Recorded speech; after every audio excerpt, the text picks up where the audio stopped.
الحمد لله نحمده ونستعينه ونستغفره ونؤمن به ونتوكل عليه ونعوذ بالله من شرور أنفسنا ومن سيئات أعمالنا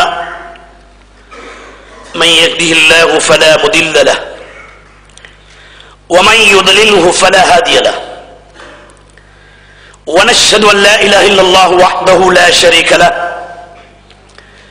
ونشهد أن محمدا عبده ورسوله صلى الله على سيدنا محمد وعلى آله وأصحابه وأتباعه أجمعين أما بعد فقد قال الله سبحانه وتعالى قل يا عبادي الذين أسرفوا على أنفسهم لا تقنطوا من رحمة الله إن الله يغفر الذنوب جميعا إنه هو الغفور الرحيم صدق الله العظيم. அளவற்ற அருளாளனாம் அல்லாஹ்வின் திருநாமம் போற்றி துவங்குகிறேன். எல்லா புகழும் அனைத்துலகத்தையும் படைத்து ஆளுகின்ற அல்லாஹ்வுக்கே சொந்தம். அல்ஹம்துலில்லாஹ். அவன் அருளாளன், அன்புடையவன், அடக்கி ஆள்பவன், இப்பாருலகத்தை படைத்தவன், அதனை பராமரிப்பவன், பாதுகாப்பவன். அந்த வல்லவன் அல்லாஹ் அன்றி வணக்கத்துக்குரிய நாயன் யாரும் இல்லை என்று நான் சான்று பகர்கின்றேன்.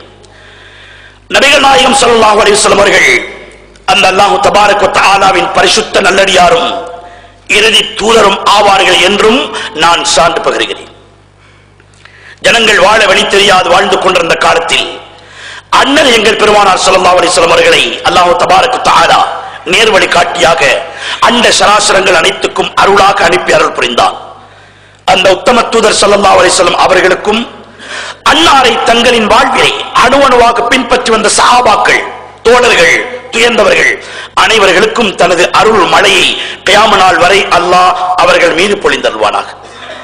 சிறப்பான வாராந்த கடமையை நிறைவேற்றி வந்திருக்கும் அல்லாஹ்வின் நல்லடியார்களே, என் இஸ்லாமிய உடற்பிறப்புகளே, எல்லாம் வல்ல அல்லாஹ் தபாரக வ தஆலா எவைகளை எல்லாம் நமது வாழ்க்கையிலே எடுத்து நடக்க வேண்டும் என பணித்தானோ அவைகளை வாழ்க்கையின் எல்லா கோணங்களிலும் எடுத்து நடப்பதோடு எவைகளை எட்டியும் பார்க்க கூடாது என்று அல்லாஹ் எச்சரிக்கை செய்தானோ அவைகளில் இருந்து முழுமையாக ஒதுங்கி நடப்பதோடு இறை அச்சமாம் தக்வாவையும் கடைபிடிக்கும்படியாக முதலாக எனக்கும் அப்பால் உங்களுக்கும் நல்லுபதேசம் புரிகிறேன்.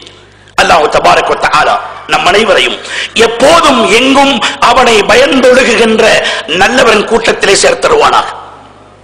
அல்லாஹ்வின் நல்லடியார்களே, என் இஸ்லாமிய நெஞ்சங்களே, சிறப்புமிக்க ரமலானை வல்லவன் அல்லாஹ் அவனின் அருளாக நமக்கு தந்திருக்கின்றான்.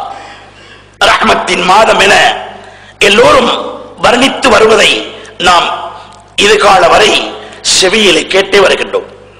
ரஹ்மத்தின் மாதம் என்று வெறுமனே நம்முடைய நாவுகள் முணுமுணுத்தவே தவிர அந்த இறை அருள் என்பது என்னவென்பதை புரிந்து கொள்ளவே இல்லை. அன்பர்களே, என் இஸ்லாமிய நெஞ்சங்களே, இறை அருள் என்பது வல்லவன் அல்லாஹ் நம்மீது பொழிந்திருக்கின்ற அனுக்கிரகங்கள். அவைகளை எண்ணி எண்ணி பார்க்க வேண்டும். அல்லாஹ்வின் அருள் ஏராளம், அவருடைய அனுக்கிரகங்கள் ஏராளம். அவைகளை நாம் எண்ணி பார்க்காததனால் அவனுக்கு நன்றி செலுத்துகின்ற உணர்வு நமக்கு வரவில்லை. வான்மறையில் கூட அல்லாஹ் தபாரக வ தஆலா சொன்னான், அவன் தந்திருக்கின்ற அனுக்கிரகங்களை நீங்கள் எண்ணி பார்த்தால் உங்கள் எண்ணிக்கைக்கு அது அடங்காது என்று சொன்னார். சொத்தும் பத்தும் பணமும் ஆட்சியும் அதிகாரமும் மாத்திரம் அவன் தந்த அருட்கொடை அல்ல. உடலில் அவன் புரிந்திருக்கின்ற